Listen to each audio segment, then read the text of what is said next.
Hello everyone, good morning to all. कैसे हैं आप सभी? उम्मीद करते हैं आप अच्छे होंगे।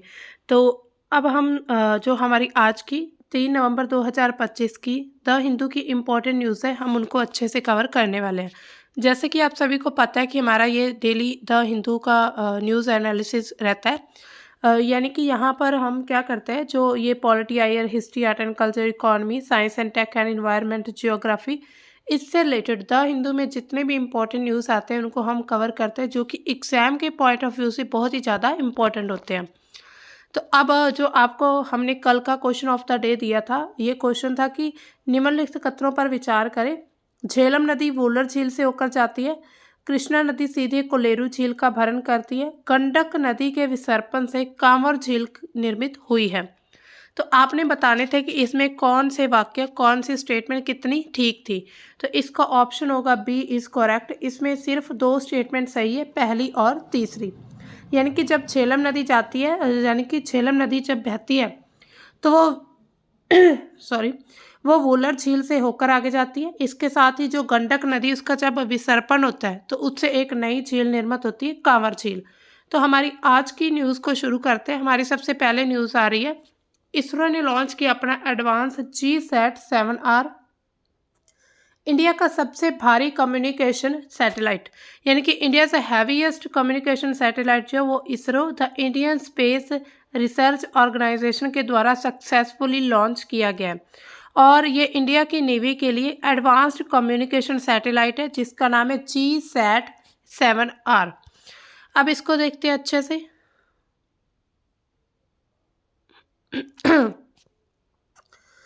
भारतीय अंतरिक्ष अनुसंधान संगठन ने अपनी योजना की घोषणा कर दी और वह अपनी सबसे भारी संचार उपग्रह GSAT, यानी कि GSAT-7R है, ठीक है। GSAT-7R को स्वदेशी क्रायोजेनिक इंजन से लैस GSLV Mk3 रॉकेट से प्रक्षेपित करेगा।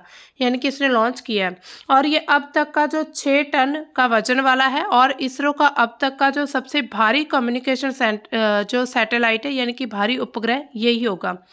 तो इसका नाम क्या है? GSAT-7R है, ये वही है।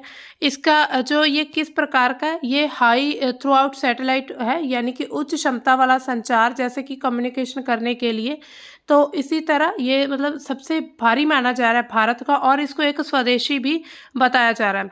इसका जो एक तरह से लॉन्च व्हीकल है वो कौन सा है? GSLV M3 जो है, ये इसका लॉन्च व्हीकल है और ये अपने M5 के मिशन पर इसको लॉन्च किया गया है। अब देखिए इसकी विशेषताएं क्या क्या हैं, ये देख लेते हैं। सबसे पहले तो इसकी इसकी जो कक्षीय स्थिति है वो बिल्कुल स्थिर रहेगी, यानी कि 83 डिग्री जो ईस्ट है, इसकी जो कक्षा रहेगी, यानी कक्षा मीन्स की एक ऑर्बिट रहेगा, उसमें ये जो है अपना एक पूरा यानी कि उसमें चक्कर लगाएगा। इसके अलावा इसकी जो, अगर हम कुल बैंड विड्थ की बात करें तो लगभग 100 Gbps, यानी कि भारत का आज तक का सबसे भारी यही है। इसका कवरेज क्षेत्र कौन सा रहेगा? पूरे भारत को कवर करेगा, अंडमान निकोबार, लक्षद्वीप के साथ जो पहाड़ी क्षेत्र है उन सभी से ये संचार भेजेगा।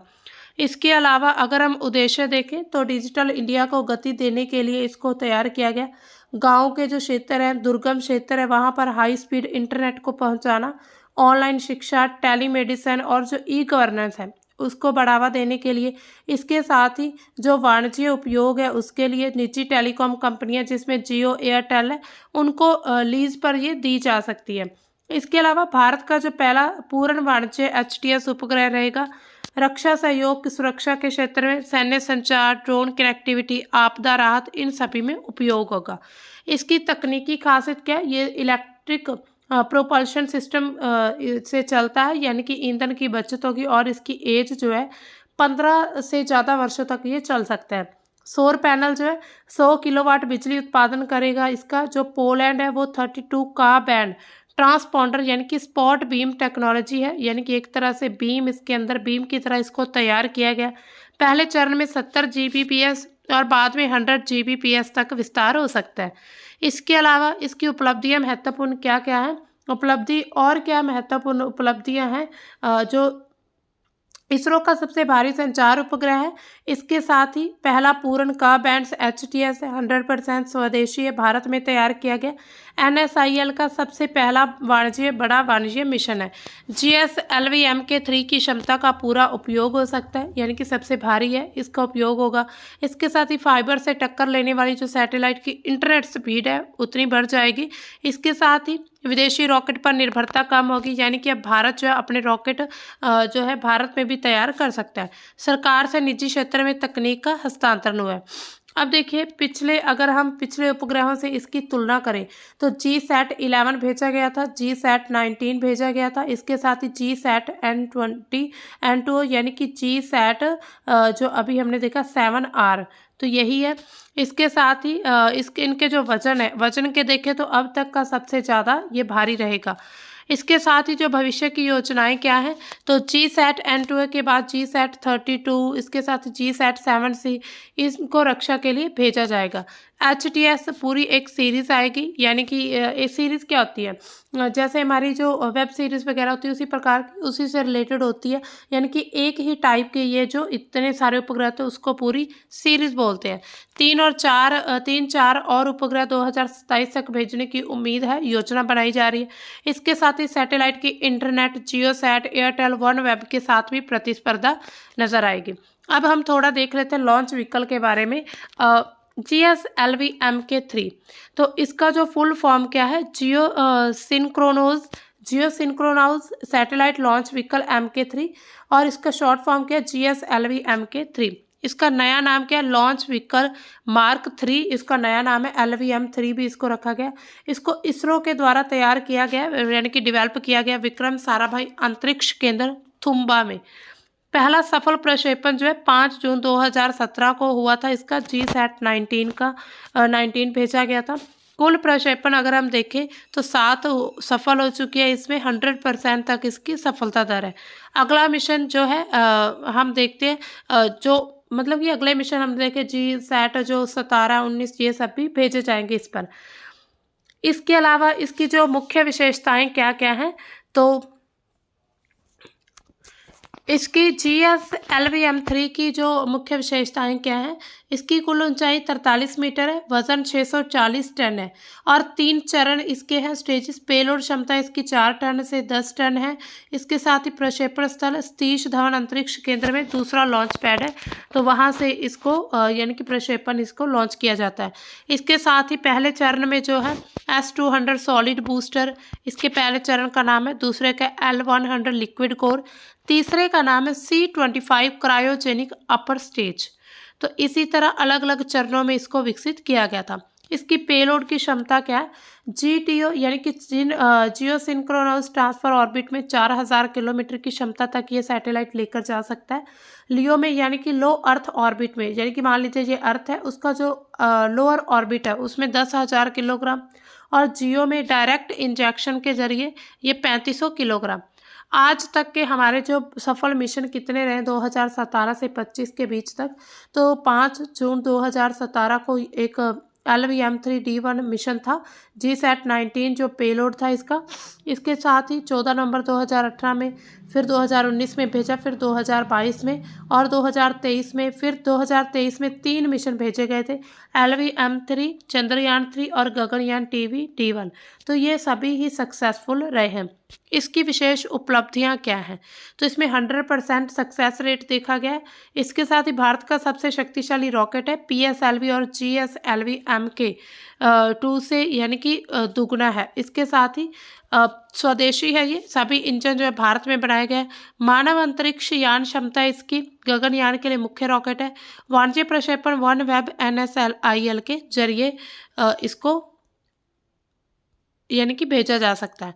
अब बाकी जो भारतीय रॉकेट है उससे अगर हम तुलना करें तो एक PSLV है जिसकी थोड़ी पेलोड क्षमता कम है, 1.7 टन। इसके साथ ही LVM-3 भी है 4 टन का, और उसके साथ ही GSLV जो है Mk2, Mk3 और आगे वाला जो आने वाला भविष्य का NGLV उस पर भी काम चल रहा है।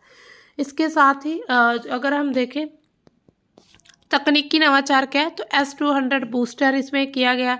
इसके साथ ही L110 कोर है, C25 क्रायोजेनिक स्टेज है, मानव रेटिंग है, वाणिज्य पेलोड अडेप्टर है इसमें। इसकी लागत कितनी रही है? GSLV Mk3 की, जो कि लॉन्च व्हीकल है। तो ये अगर हम उड़ान की बात करें, अगर किसी ने उड़ान यहाँ से देनी तो 500 से 600 करोड़। परिचालन का मिशन जो है 300 से 350 करोड़। इसके साथ ही वाणिज्य जो वन वेब वाला मिशन होगा तो 3 से 4 मिलियन प्रति डॉलर मिलियन प्रति सैटेलाइट। तो फाल्कन की तुलना में फाल्कन 9 जो है उसकी तुलना में लागत इसकी आधी है, लेकिन पुनः उपयोग नहीं है, यानी कि एक बार लागत करके इसको दोबारा फिर से यूज़ नहीं किया जा सकता।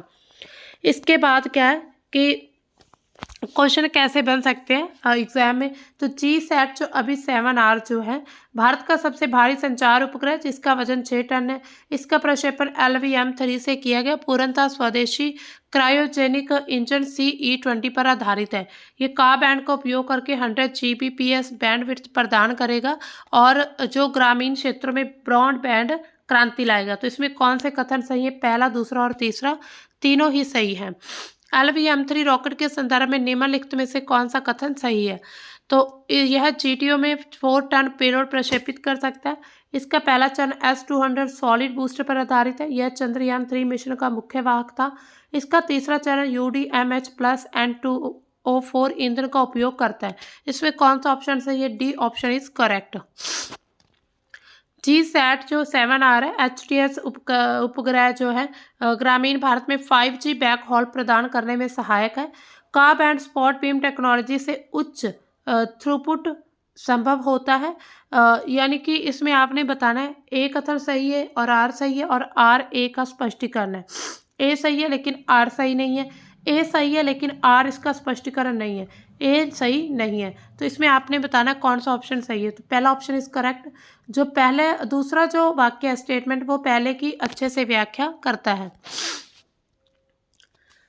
अब देखिए हमारी नेक्स्ट न्यूज़ क्या है कि कर्नाटका ने एक प्लान बनाया है कि वो परमानेंट स्टेट वाटर कमीशन जो है वो तैयार करेगा। अब देखिए ऐसा फैसला क्यों लिया गया, इसके कारण हमें 2-3 कारण महत्वपूर्ण रहते हैं। पहले तो ये कावेरी जल विवाद जो वो हमेशा से ही चर्चा में रहा है और इसी डिस्प्यूट को लेकर ये अनाउंसमेंट की गई कि स्टेट लेवल पर जो है एक परमानेंट स्टेट वाटर कमीशन तैयार किया जाएगा। अब देखिए इस कमीशन के उद्देश्य क्या होंगे और काम क्या करेगा। जो राज्य है उसमें जल की जो डिमांड है वाटर की उपलब्धता का मूल्यांकन करना और किसानों पर जल उपयोग की जिम्मेदारी को तय करना। इसके साथ ही कावेरी के जल प्रबंधन के लिए बेंगलुरु के लिए अगले 50 वर्षों के लिए कावेरी जल आवंटन का प्रबंधन किया जाएगा। वर्तमान जो सिंचाई प्रणाली आवश्यक सुधार है, फसल पैटर्न है, उसके साथ बाढ़ को प्रबंधन करना, आपदा के दौरान जो भी जल प्रबंधन होता है, आपातकालीन जो उपाय होते हैं उन सभी का अध्ययन करना, जल विवादों पर सलाह, जल विवादों से जुड़े मामलों पर सरकार को सिफारिशें देना, ये भी इसका मुख्य उद्देश्य रहेगा। अब हम मेन जल विवाद देखते हैं। ये न्यूज़ जो चर्चा में है, तो जल विवाद आखिर क्या है। तो कावेरी का जो जल विवाद है, कावेरी जल विवाद जो भारत के दक्षिण राज्यों कर्नाटक तमिलनाडु के बीच लंबे समय से चलता आ रहा एक संघर्ष है। आपने सुना ही होगा कि कावेरी नदी के पानी को लेकर काफ़ी ज़्यादा संघर्ष चलता है। ये नदी जो है कर्नाटक के कोडागु जिले से तल कावेरी से निकलती है और लगभग 800 किलोमीटर बहने के बाद फिर तमिलनाडु के कावेरी का जो डेल्टा क्षेत्र है वहाँ से होकर बंगाल की खाड़ी में चली जाती है।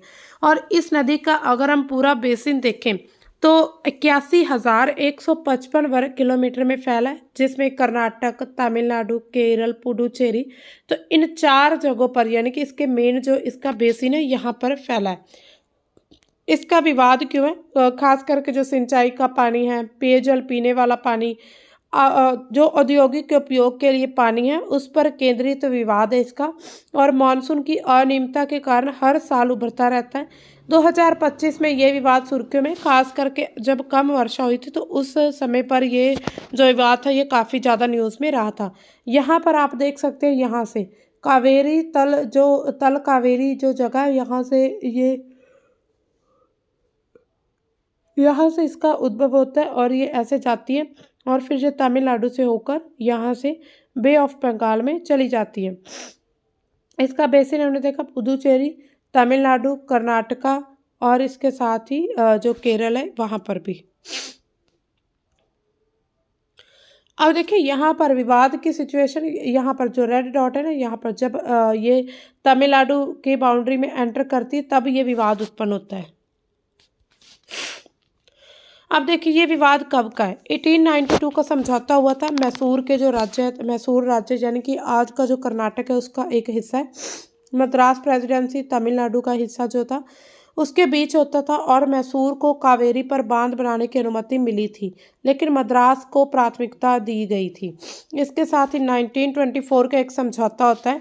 मैसूर के जो कन्नमबादी बांध है वहाँ पर विवाद के बाद एक मध्यस्थ अदालत ने फैसला दिया। इसमें तमिलनाडु को 75% वाटर मिलेगा, कर्नाटका को 23% और शेष केरल को आवंटित किया गया था। यानी कि समझौते तो हुए थे इसके 1892 में, 1924 में, लेकिन उसके बाद भी ये जो है विवाद ऐसे ही रहा। ये जो 1924 का समझौता था ये 50 वर्षों के लिए था, लेकिन स्वतंत्रता के बाद दोनों राज्यों ने फिर इसको ख़त्म कर दिया, मतलब कि चुनौती दे दी थी। क्योंकि जब ये इसका समझौता हुआ था तब भारत में ब्रिटिश शासन चल रहा था। 1956 में फिर राज्य का पुनर्गठन किया जाता है। आप सभी को पता ही है कि भाषा के आधार पर राज्यों का पुनर्गठन होता है, जिसमें कोडागु यानी कि कावेरी का जो उद्गम है उसको कर्नाटक में भेज दिया जाता है, यानी कि वो कर्नाटक में शामिल हो जाता है, लेकिन डेल्टा क्षेत्र जो है वो तमिलनाडु में रहता है। इससे विवाद और ज़्यादा तेज हो जाता है। इसके बाद 1970-80 का दौर आता है। कर्नाटक ने कृष्ण राजा सागर बांध का विस्तार किया, और जिससे तमिलनाडु ने विरोध किया था इस चीज़ का कि बांध नहीं बनाएगी। अब देखिए बांध ना बनाने पर इतनी लड़ाई क्यों थी। मान लीजिए नदी जा रही है, यहाँ पर अगर बांध बना दिया जाता है तो पीछे से जितना भी पानी आएगा वो सारा इस बांध में यूज़ हो जाएगा, यानी कि आगे हो सकता है कभी कभार पानी जाए या फिर ना जाए, तब छोड़ा जाएगा जब बाढ़ जैसी सिचुएशन होगी। तो इसी वजह से इस बांध का विरोध किया गया था।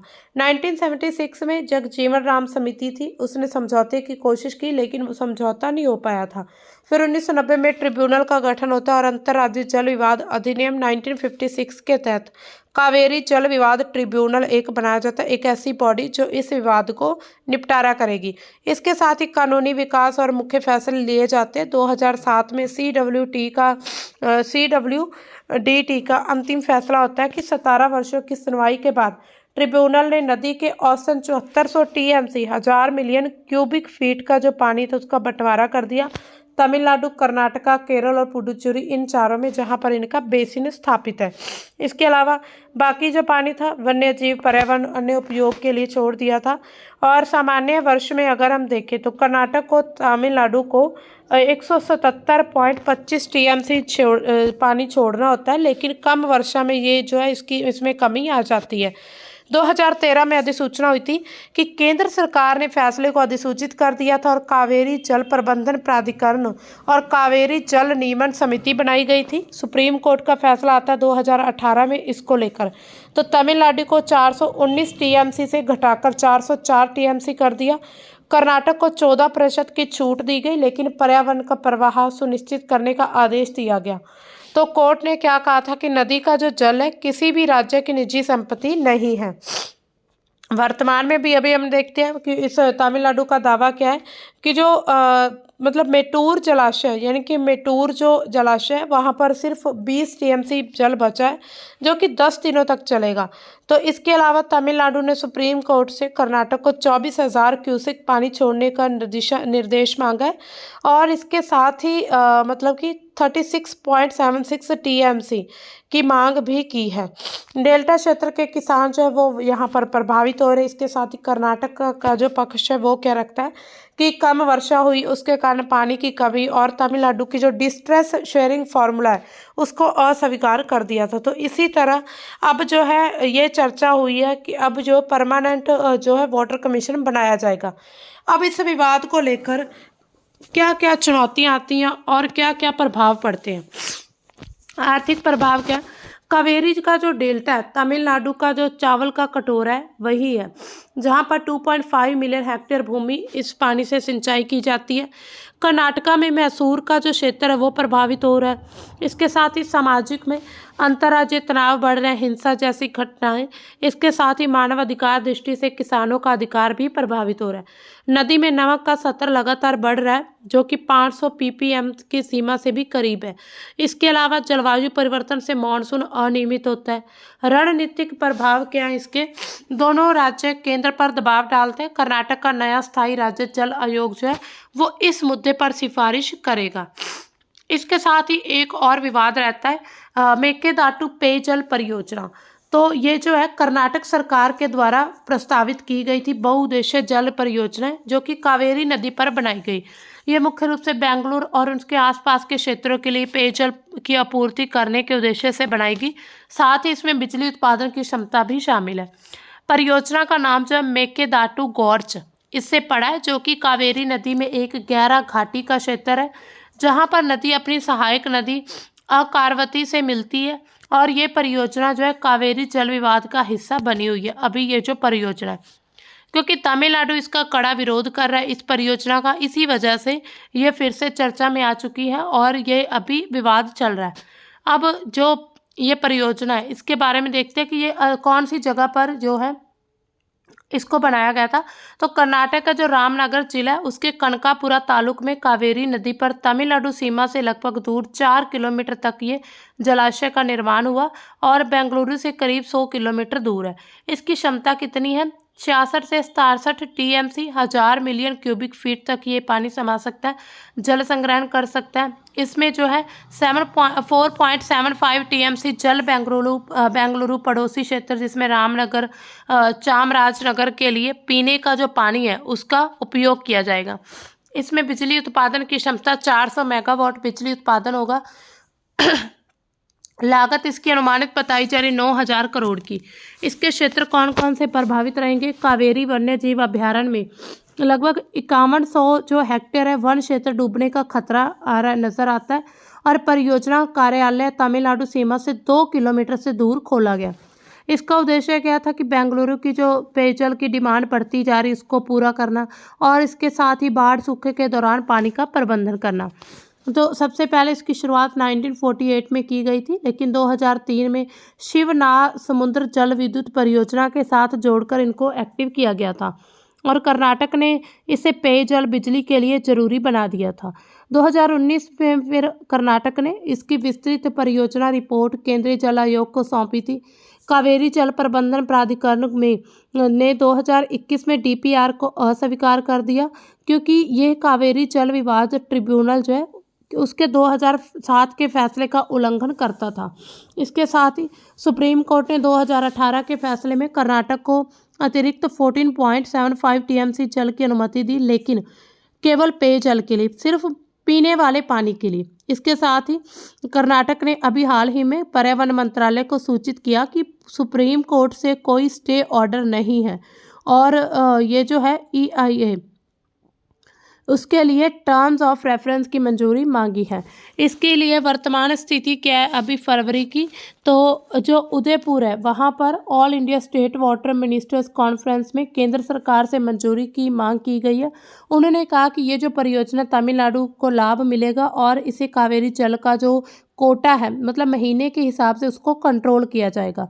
इसके साथ ही जुलाई 2025 में कर्नाटक ने जल शक्ति मंत्री जो है CR पाटिल को पत्र लिखा और कहा कि मंजूरी में देरी से बेंगलुरु में पेयजल संकट बढ़ रहा है और वहां पर जो कृषि है वो प्रभावित हो रही है, लोगों के सामाजिक जीवन पर भी असर पड़ रहा है। अब देखिए इस विवाद पर तमिलनाडु का लगातार विरोध हो रहा है। ये परियोजना तमिलनाडु के अकॉर्डिंग कावेरी जल के जो स्वतंत्र प्रवाह यानी कि जो कावेरी का पानी बहता है उसको रोक लेगी और मेकेदाटू कर्नाटक का बिल्कुल आखिरी बिंदु है जहां से जल बिना बाधा के तमिलनाडु पहुंचता है।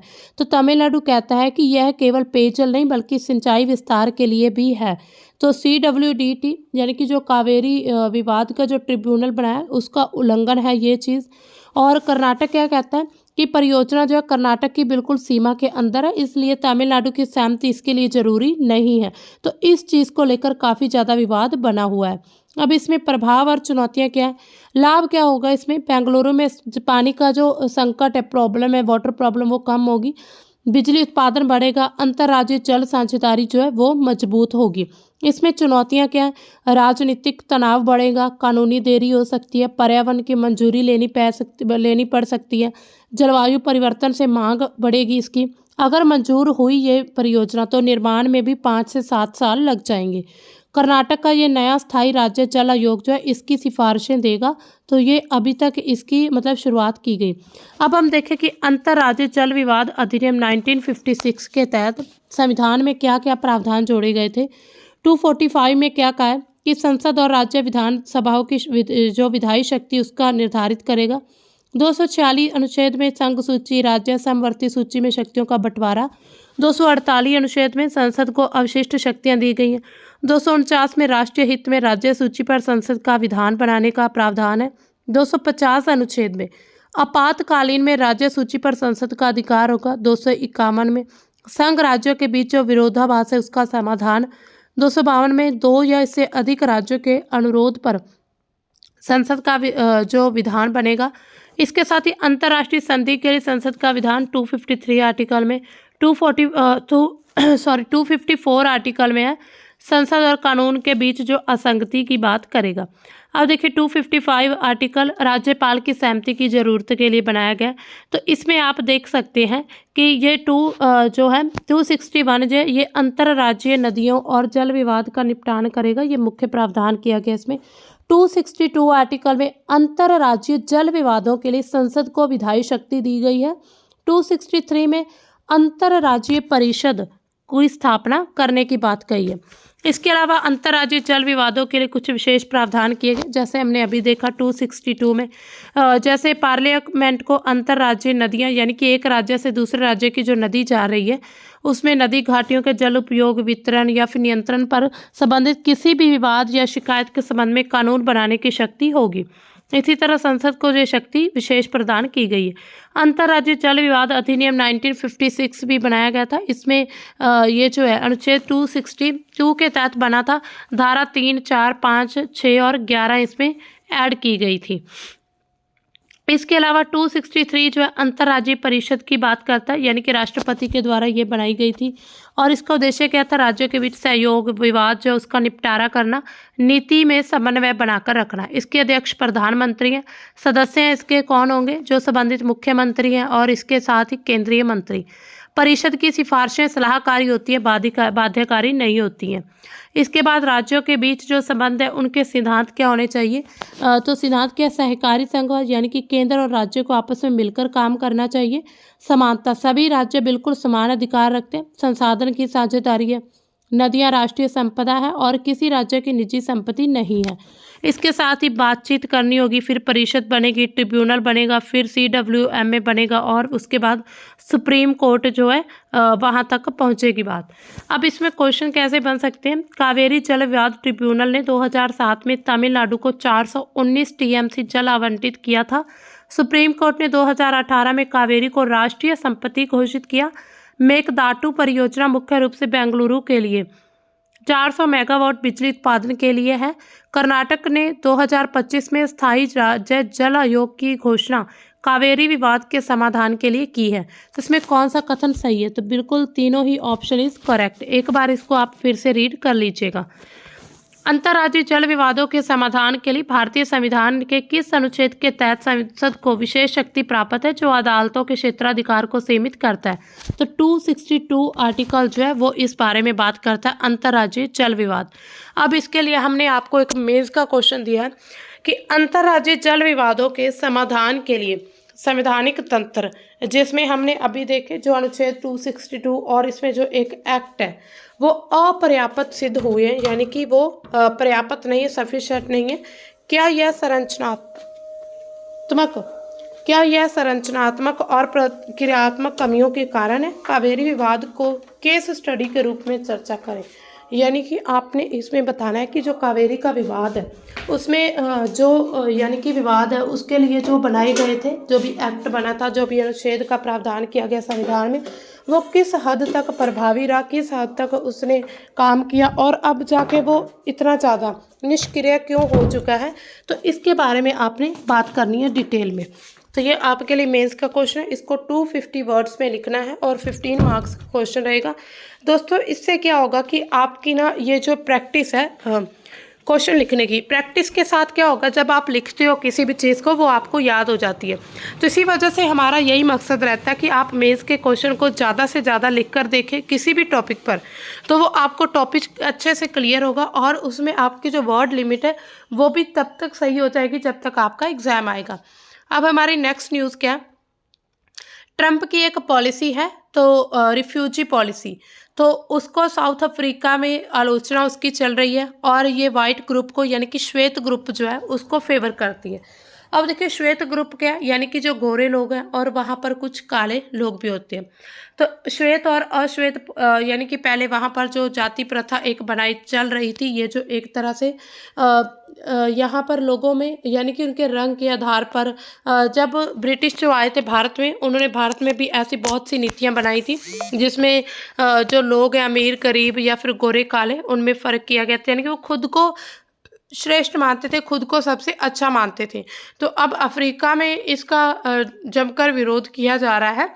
अब देखिए 30 अक्टूबर 2025 को ट्रंप प्रशासन ने 2026 वित्तीय वर्ष के लिए अमेरिका में जो प्रवेश करने वाले शरणार्थी हैं उनकी संख्या को सिर्फ 7500 तक सीमित कर दिया, जो कि पहले 1,25,000 से काफ़ी कम है। इसमें दक्षिण अफ्रीका के जो श्वेत अफ्रीकन है उन जैसे अन्य समूहों को प्राथमिकता दी गई, यानी कि जो श्वेत लोग हैं वो ही सिर्फ अमेरिका में एंटर हो पाएंगे। यह नीति दक्षिण अफ्रीका में श्वेत किसानों पर कथित हमलों और भूमि सुधार नीतियों पर आधार बनाती है।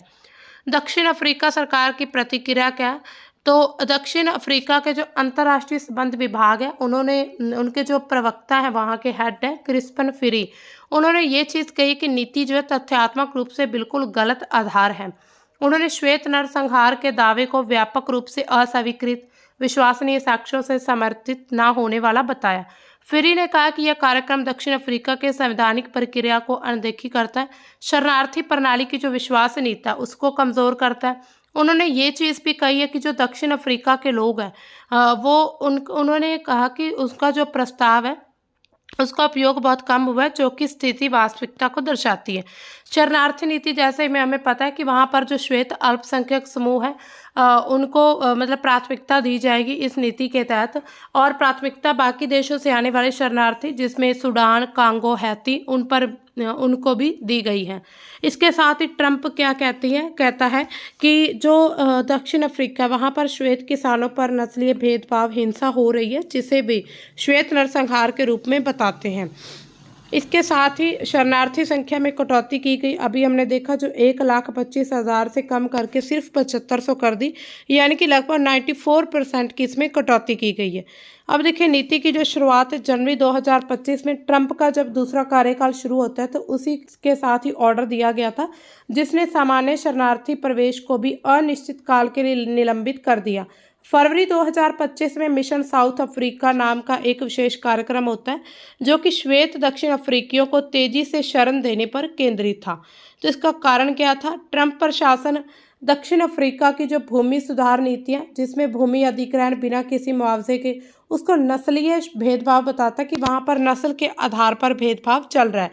वे कहते हैं कि श्वेत किसान जो है अपनी हिंसा और संपत्ति जब्ती का शिकार हो रहे हैं। और इसके साथ ही मई 2025 तक पहले ही 49 जो श्वेत लोग हैं दक्षिण अफ्रीकी उनको शरण दी गई थी।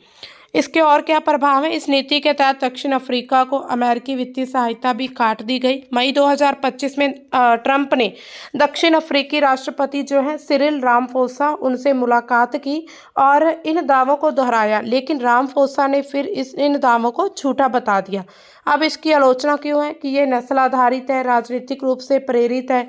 इसके साथ ही अंतर्राष्ट्रीय प्रतिक्रिया, जो शरणार्थी संगठन इसे मुकदमे की धमकी दे रहे हैं क्योंकि यह मानवीय ज़रूरतों को नज़रअंदाज करता है। कुछ अफ्रीकनर जो हैं समूह भी नरसंहार शब्द को अस्वीकार करते हैं, अमेरिका जाने से इनकार कर चुके हैं क्योंकि इससे उनकी जो सांस्कृतिक पहचान है वो खोती चली जा रही है।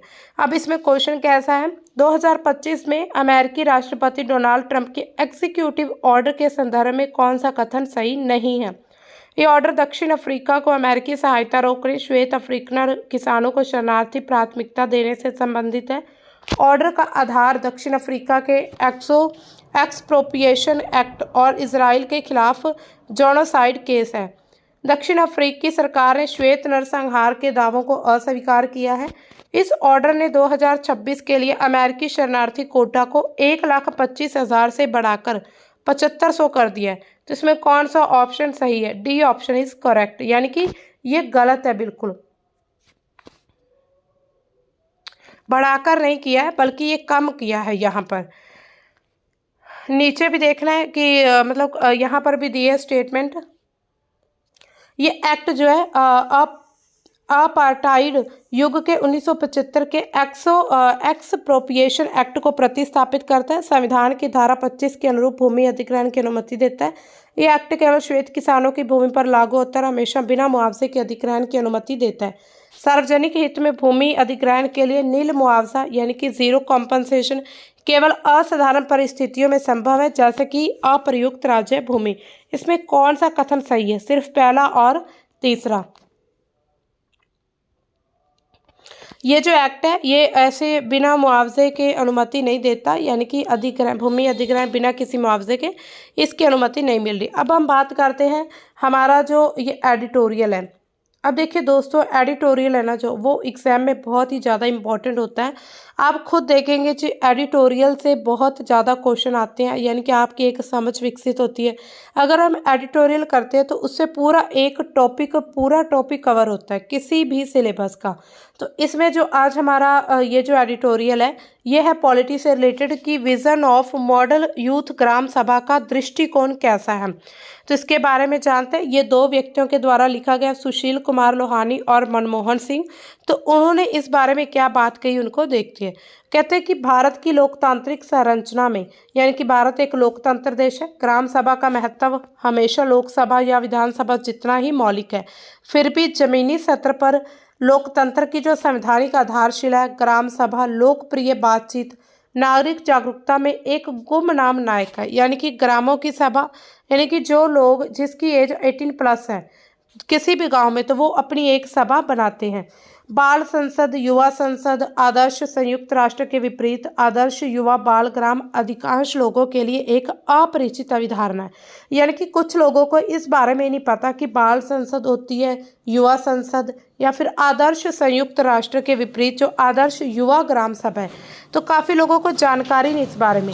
लेकिन संसद के भव्य कक्षों में कहीं नहीं बल्कि इन्हीं ग्राम सभाओं में लोकतंत्र अपनी शुद्धतम अभिव्यक्ति, प्रत्यक्ष सहभागी और उत्तरदायी पाता है। यानी कि संसद से पता नहीं चलता कि कोई देश लोकतंत्र है।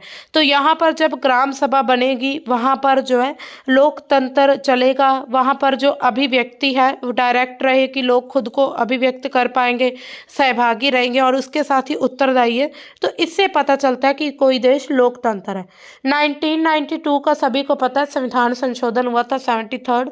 तो उसमें जो है प्रस्तुत जो संविधान थे उसका अनुच्छेद 243A ग्राम सभा के बारे में बात करता है, जो कि पंचायती राज व्यवस्था की नींव के रूप में काम करता है। यह गांव के प्रत्येक पंजीकृत मतदाता, यानी कि जितने भी रजिस्टर्ड वोटर्स हैं, उनका प्रतिनिधित्व करती है और इन्हें बजट, विकास योजना, शासन संबंधी जो प्राथमिकता है उस पर विचार करने का अधिकार भी दिया गया है। यह संस्था सहभागी लोकतंत्र का प्रतीक है। यानी कि लोग आपस में मिलकर ये लोकतंत्र करते हैं, यानी कि एक तरह से शासन चलाते हैं, जो कि ग्रामीण नागरिकों को अपने समुदायों को जो प्रभावित करने वाले निर्णय हैं उसके लिए सशक्त बनाती, पारदर्शिता, जवाबदेही, समावेशी, इन सभी को बढ़ावा मिलता है। लेकिन इसकी जो क्रांतिकारी क्षमता उसके बावजूद भागीदारी अभी भी बहुत कम बनी हुई है।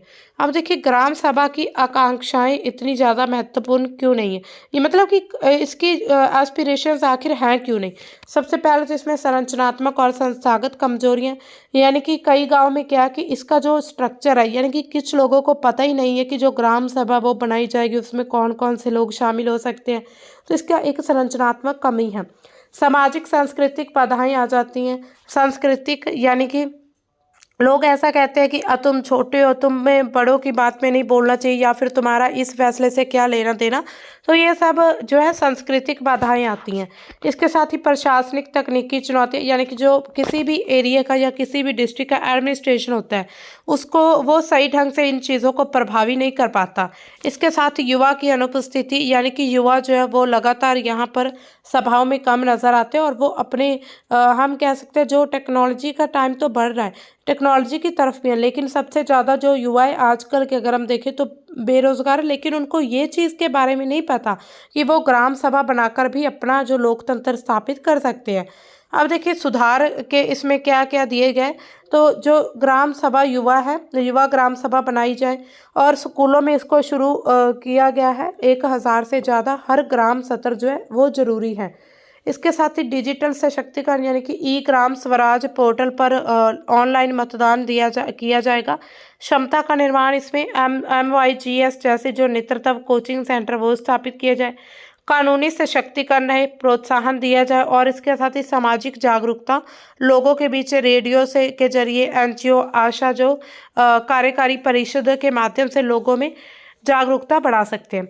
अब देखिए इसमें एक पोर्टल की बात कही गई है, माई यूथ जो है गवर्नमेंट पोर्टल जो बनाया गया है, MY ग्राम सत्र जो है पोर्टल है। शिक्षकों को प्रशिक्षण देने, सत्रों को प्रबंधन करने के लिए, छात्रों की भागीदारी को ट्रैक करने के लिए डिज़ाइन किया गया। यह राष्ट्रीय नीति शिक्षा नीति 2020 के अनुरूप है, और जवाहर नवोदय विद्यालय, एकलव्य मॉडल आवासीय विद्यालय जो है तथा राज्य सरकार के स्कूलों में ये लागू होगा। इसकी विशेषताएं क्या? डिजिटल परीक्षण सामग्री होगी, और इसके साथ ही सत्र प्रबंधन टूल्स है इसमें, और भागीदारी ट्रैकिंग रिपोर्टिंग करी जाएगी। मॉक ग्राम सभा सिमुलेशन के लिए इंटरैक्टिव मॉड्यूल तैयार किया जाएगा। इसको 30 अक्टूबर 2025 को दिल्ली में जो राष्ट्रीय लॉन्च इवेंट था उसके दौरान परीक्षण मॉडल पोर्टल का जो अनावरण यानी कि लॉन्च किया गया। 1000 से अधिक स्कूलों में शुरू हो चुका है, और राष्ट्रीय स्तर पर इसकी योजना बनाई जा रही है। इसके साथ ही पोर्टल का जो URL है वो भी आधिकारिक रूप से दिया गया है, उपलब्ध किया जाएगा। शिक्षक यानी कि टीचर और जो स्टूडेंट्स हैं MYGS ऐप या फिर वेबसाइट के जरिए लॉगिन कर सकते हैं। ये पहला छात्रों में टीम वर्क, पारदर्शिता और निर्णय लेने की क्षमता को विकसित करेगी, जो कि विकसित भारत 2047 को भी दृष्टिकोण इसका भी मजबूत होगा। अब देखिए ग्राम सभा के संविधान में क्या प्रावधान है। 243 से लेकर 243 तक प्रावधानों के अंतर्गत ये आता है, और भाग 9 यानी कि पंचायतों में इसको शामिल किया गया। ग्राम सभा को लोकतंत्र की मूल इकाई माना जाता है, जो कि ग्रामीण शासन में जन भागीदारी को सुनिश्चित करता है। जिसमें अनुच्छेद 243 ख जो है ग्राम सभा की परिभाषा देता है। इसके साथ ही यानी कि एक गांव या गांव के समूह के लिए जो गठित पंचायत के क्षेत्र में मतदान सूची में सभी दर्ज व्यक्ति जो इसका हिस्सा होंगे। 243A ग्राम सभा की शक्तियाँ। 243 ग जो है यानी कि ये पंचायत के कार्य करते करेगा। इसके साथ 243 ख आरक्षण। 240 जो है राज्य नीति के निर्देशक तत्व। आरक्षण SC ST महिलाएं के लिए तो आरक्षण की बात कही गई है। अब देखिए ग्राम सभा की जो संवैधानिक शक्तियां क्या क्या और इसके काम क्या क्या हैं, यहाँ आप अच्छे से आर्टिकल को देख लीजिएगा। अब देखिए विकास योजना को स्वीकृति देगी। गांव का जो पंचायत विकास योजना उसको मंजूरी मिलेगी। हर साल का जो बजट और परियोजना पर चर्चा की जाएगी। सामाजिक अंकेक्षण यानी कि सोशल ऑडिट किया जाएगा। मनरेगा जैसी जो स्कीम है, स्वच्छ भारत मिशन, PMAY जैसी योजना उनको लॉन्च करना। धन के दुरुपयोग की शर्त को दर्ज करना। पंचायतों को दिशा निर्देश देना यानी कि पंचायत के काम पर नियंत्रण या फिर उनको मार्गदर्शन करना कि हमारे कौन से हमें काम की ज़रूरत है। सार्वजनिक संपत्ति की सुरक्षा। इसके साथ ही सामुदायिक संसाधन, जल जंगल जमीन उनकी रक्षा करना। सामाजिक मुद्दों पर भी चर्चा की जाएगी। ग्राम सभा में शराबबंदी, बाल विवाह, स्वच्छता, शिक्षा पर निर्णय लिए जाएंगे।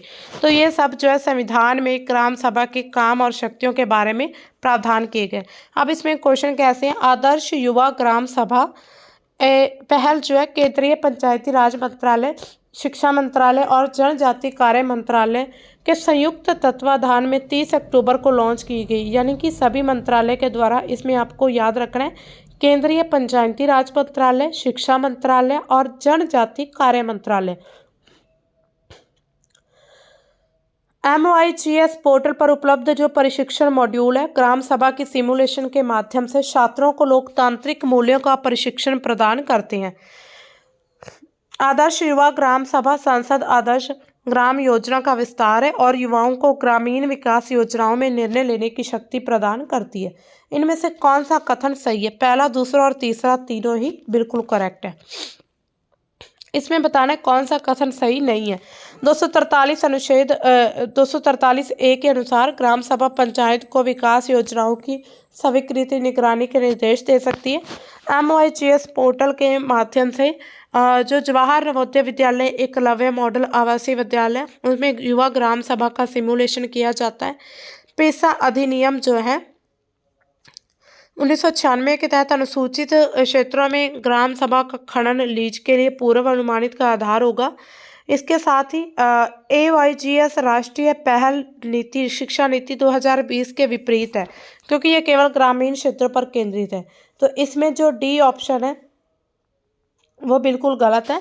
तो PY को 2013 में आया था बिल्कुल उसके जैसा, जहाँ पर वहाँ पर पेशा का स्टेटमेंट गलत है और यहाँ पर जो डी ऑप्शन AYGS गलत है। अब ये हमारा होता है द हिंदू का सेशन कंप्लीट, लेकिन उससे पहले आपको दिया जाता है क्वेश्चन ऑफ द डे। तो इसमें वृक्षों पर विचार करना है। कटहल, महुआ, सागौन उपयुक्त में से कितने पर्णपाती वृक्ष है? केवल वृक्ष है, केवल 1, 2, 3 या फिर कोई भी नहीं। तो इसका आपने करेक्ट ऑप्शन जो है वो कमेंट सेक्शन में देना है।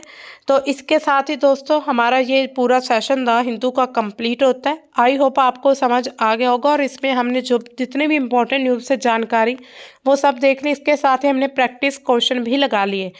तो मिलते हैं दोस्तों हम अपने कल के द हिंदू के सेशन में। तब तक के लिए बाय। Thanks for watching.